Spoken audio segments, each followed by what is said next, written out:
এইবার চিকেনের গাটা দেখুন কিরকম লাগছে দেখতে, একদম দোকানের মতন লাগছে দেখতে।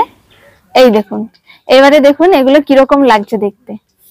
এবারে আমি একটু ভেঙে দেখাচ্ছি ভেতরটা, মাংসটা কত সুন্দর সেদ্ধ হয়েছে, কিভাবে ছেড়ে গেল দেখুন। মাংসটা কিন্তু খুব ভালোভাবে সেদ্ধ হয়েছে, যেহেতু ম্যারিনেশনটা খুব ভালোভাবে হয়েছে। এইভাবে যদি আপনারা বাড়িতে করেন তাহলে আপনাদেরগুলো কিন্তু এইরকমই হবে। এমন অনেক রেসিপি আছে যেগুলো কিন্তু আমরা দোকানে গিয়ে রেস্টুরেন্ট থেকে কিনে খাই, কিন্তু বাড়িতে তৈরি করার মতো সাহস থাকে না, ভাবি কেমন হবে না হবে। তো সেই রকমই আজকে আমি চিকেন দিয়ে তৈরি করব চিকেন ফিঙ্গার। আপনারা কিন্তু অবশ্যই পুরো রেসিপিটা শেষ পর্যন্ত দেখতে থাকুন, একদম দোকানের মতন স্বাদে আর দেখতেও ঠিক দোকানের মতনই হবে। ভিডিওটা শেষ পর্যন্ত দেখুন, আশা করছি ভালো লাগবে। ভালো লাগলে লাইক শেয়ার কমেন্ট করবেন এবং চ্যানেলে নতুন আসলে অবশ্যই আমাদের চ্যানেলটিকে সাবস্ক্রাইব করবেন। চিকেন ফিঙ্গার করার জন্য সলিড মাংস লাগবে, আর এই দেখুন আমি সলিড পিস থেকে এরকম লম্বা লম্বা করে কেটে নিয়েছি, যদিও এগুলো আঙুলের চাইতে অনেক বড় সাইজ। প্রথমে আমি একটা ম্যারিনেশন করে নেব, তার জন্য কি কি দিচ্ছি দেখে নিন। আজকে ম্যারিনেশনটা দুটো পর্বে হবে। প্রথম পর্বের ম্যারিনেশনের জন্য আমি দিয়ে দিচ্ছি স্বাদ মতো কিছুটা লবণ, 1 চামচ কাশ্মীরি লঙ্কার গুঁড়ো, 1 চা চামচ মতো আদা রসুন বাটা, আর এই যে হাফ পাতিলেবু সেটা রসটা দিয়ে দিচ্ছি।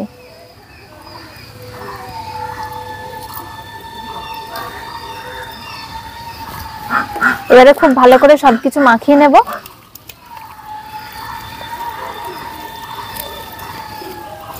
ম্যারিনেশন করে কিন্তু এভাবে রেখে দেওয়ার কোনো প্রয়োজন নেই, আমি এক্ষুনি দ্বিতীয় ম্যারিনেশনটা করব।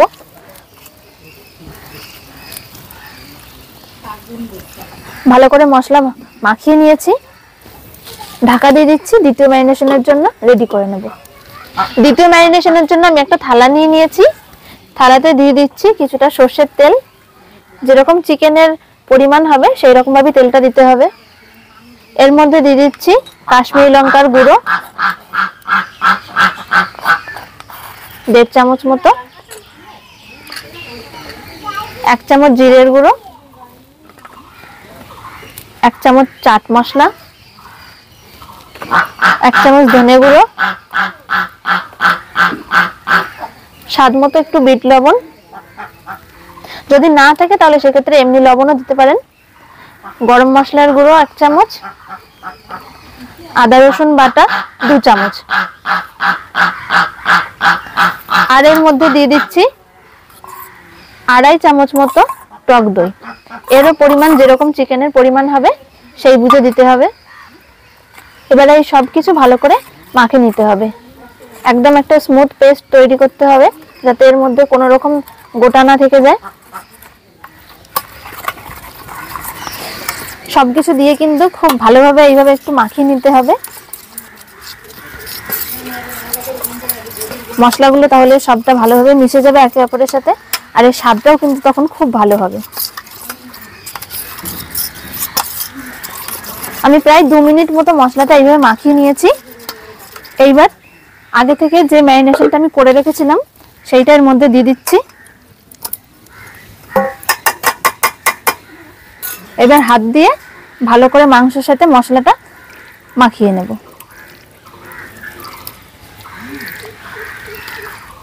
সবকিছু ভালোভাবে মাখিয়ে নিয়েছি। এইবারে মাংসগুলো এক সাইড করে নিচ্ছি এইভাবে থালার, আর মাঝখানে জায়গাটা ফাঁকা করে নিচ্ছি। এইবার হচ্ছে ম্যারিনেশনের আসল পর্ব। এর মধ্যে দিয়ে দিচ্ছি আমি এই যে বাটিতে আমি আগে থেকে একটু কয়লা পুড়িয়ে রেখেছিলাম সেটা বসিয়ে দিচ্ছি। এবার কয়লার ওপরে দিয়ে দিচ্ছি 1 চামচ মতো ঘি। এই যে ধোঁয়াটা উঠছে এই সময় কিন্তু ঢাকা দিয়ে দিতে হবে। ঢাকা দিয়ে 2-3 মিনিট মতো রেখে দিতে হবে, তাহলে এই যে কাঠকয়লা আর ঘিয়ের যে গন্ধটা রয়েছে সেইটা কিন্তু মাংসের মধ্যে চলে যাবে। আর এইভাবে রান্না করলে কিন্তু এটা খেতে খুব ভালো লাগে। 2 মিনিট পর আমি এবার ঢাকনাটা খুলে নিচ্ছি। এই দেখুন চারপাশে কিরকম ধোঁয়াটা চারিয়েছে। এবার বাটিটা সরিয়ে দিচ্ছি। চিকেন ফিঙ্গারগুলো তৈরি করার জন্য প্রথমে কোট করে নিতে হবে। কোট করার জন্য আমি এখানে ময়দা নিয়েছি। তার আগে একটা কাজ হলো এরকম একটা বড় বাটিতে এরকম কিছুটা বরফের টুকরো দিয়ে দিতে হবে। যদি না থাকে তাহলে সেক্ষেত্রে শুধু ঠান্ডা জল দিয়েও করতে পারেন। আর এই জায়গাটা এরকম নিতে হবে যাতে এরকম একটা ছাঁকনি এর মধ্যে এইভাবে ডুবে যেতে পারে। প্রথমে আমি চিকেনের 2টো পিস নিয়ে এইভাবে ময়দার উপরে রেখে দিচ্ছি। এইভাবে একটু অল্প করে ময়দা গায়ে লাগিয়ে নিচ্ছি। খুব বেশি এই সময় ময়দা দেওয়ার দরকার নেই। কোটিংটা যেহেতু দুবার করতে হবে তাই প্রথমবারে বেশি ময়দা দেওয়ার দরকার নেই। এইভাবে নিয়ে গায়ে যে বাকি ময়দাটুকু লেগে রয়েছে সেইটা এইভাবে একটু ঝেড়ে নিতে হবে। তারপরে এই ছাঁকনির মধ্যে রেখে দিচ্ছি।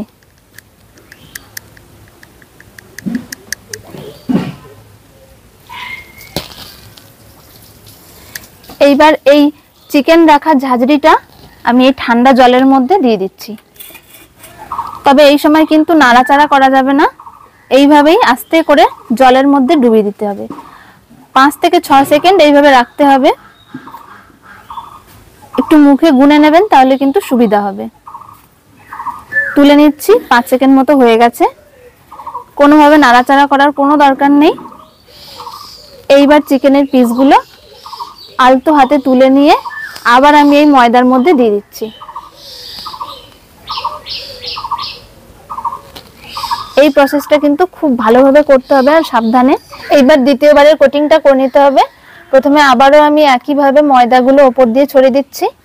তারপরে এবারে আলতো হাতে এইভাবে ময়দা চিকেনের গায়ে আস্তে আস্তে করে লাগিয়ে নিতে হবে।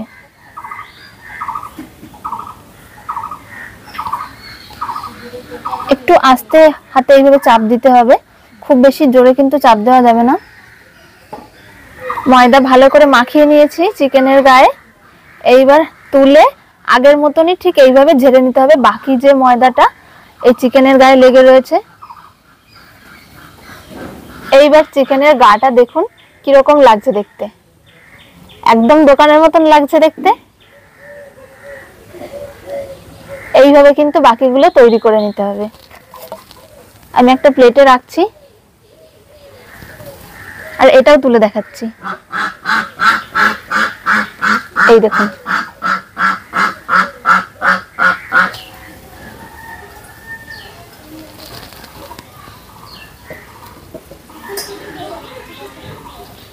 এই দেখুন বাকিগুলো এইভাবে তৈরি করে নিচ্ছি একইভাবে। এইবার শুধু ভেজে নেওয়ার পালা। ভেজে নিলেই কিন্তু একদম দোকানের মতন লাগবে দেখতে। সমস্ত চিকেন ফিঙ্গার গুলো কিন্তু আমি তৈরি করে নিয়েছি। আর এই দেখুন একদম কিন্তু থালা ভর্তি এক থালা চিকেন ফিঙ্গার হয়েছে। এইগুলো আমি এবার তেলে ভেজে নেব। ভাজার জন্য কড়াই বসিয়ে দিয়েছি, এবারে দিয়ে দিচ্ছি সাদা তেল। তেলটা কিন্তু একটু পরিমাণে বেশিই লাগবে। তেল ভালো করে গরম করে নিয়েছি আর এই ঝাঁঝরির মধ্যে আমি 2 পিস চিকেন ফিঙ্গার দিয়ে দিয়েছি। এইবারে তেলে চুবিয়ে দিচ্ছি। প্রথমবারে কিন্তু একবারেই তেলে ছেড়ে দেওয়া যাবে না, এইভাবে একটু প্রথমে তেলে চুবিয়ে নিতে হবে, তারপরে আস্তে আস্তে এইভাবে নাড়িয়ে তারপরে তেলের মধ্যে দিয়ে দিতে হবে।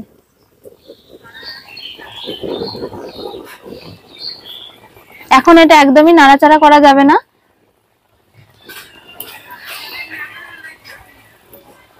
এক পিঠ একটু ভেজে নিয়েছি, এইবারে আস্তে আস্তে করে উল্টে দিচ্ছি।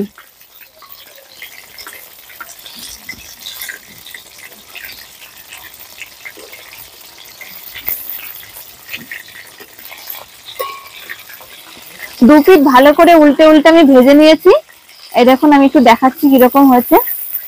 এই দেখুন, এবারে দেখুন এগুলো কিরকম লাগছে দেখতে। খুব ভালো করে ভেজে নিয়েছি।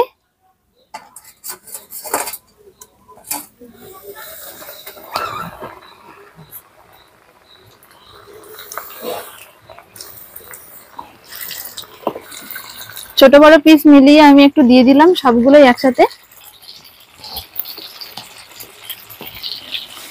জালটা কিন্তু এরকম ভাজার সময় একটু কম রাখতে হবে, তাহলে মাংসটা ভেতর পর্যন্ত খুব ভালোভাবে ভাজা হবে।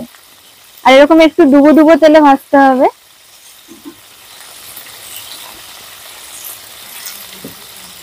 এগুলো কিন্তু ভাজা হয়ে গেছে, তুলে নিচ্ছি এবারে।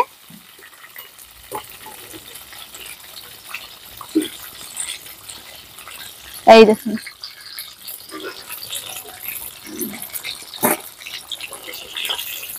এইরকম বাড়িতে বানাতে গেলে আর কিন্তু দোকানে যাওয়ার কোনো প্রয়োজনই পড়বে না, বাড়িতেই এভাবে বানিয়ে খেতে পারবেন। দেখুন কিরকম ডিজাইন গুলো হয়েছে, দেখুন একদম লাগছে না দোকানের মতো দেখতে। এবার আমি একটু ভেঙে দেখাচ্ছি ভেতরটা। মাংসটা কত সুন্দর সেদ্ধ হয়েছে, কিভাবে ছেড়ে গেল দেখুন। মাংসটা কিন্তু খুব ভালোভাবে সেদ্ধ হয়েছে, যেহেতু ম্যারিনেশনটা খুব ভালোভাবে হয়েছে। এইভাবে যদি আপনারা বাড়িতে করেন তাহলে আপনাদেরগুলোও কিন্তু এইরকমই হবে। দোকান থেকে এরকম খাবার আমরা অনেক দামে কিনে খাই, কিন্তু মাত্র কয়েকটা পদ্ধতি আর ঘরের থাকা কয়েকটা উপকরণ দিয়ে কিন্তু আপনারাও বাড়িতে এইভাবে চিকেন ফিঙ্গার বানিয়ে নিতে পারেন। খুব সহজ পদ্ধতি, একটু সাবধানে করলেই কিন্তু এইরকম ভাবে তৈরি হবে। ভিডিওটা যদি ভালো লেগে থাকে তাহলে একটা লাইক করবেন এবং কমেন্ট করে জানাবেন। আর চ্যানেলে নতুন আসলে চ্যানেলটাকে অবশ্যই সাবস্ক্রাইব করবেন। দেখা হচ্ছে পরের ভিডিওতে। সকলে ভালো থাকবেন, সুস্থ থাকবেন। নমস্কার।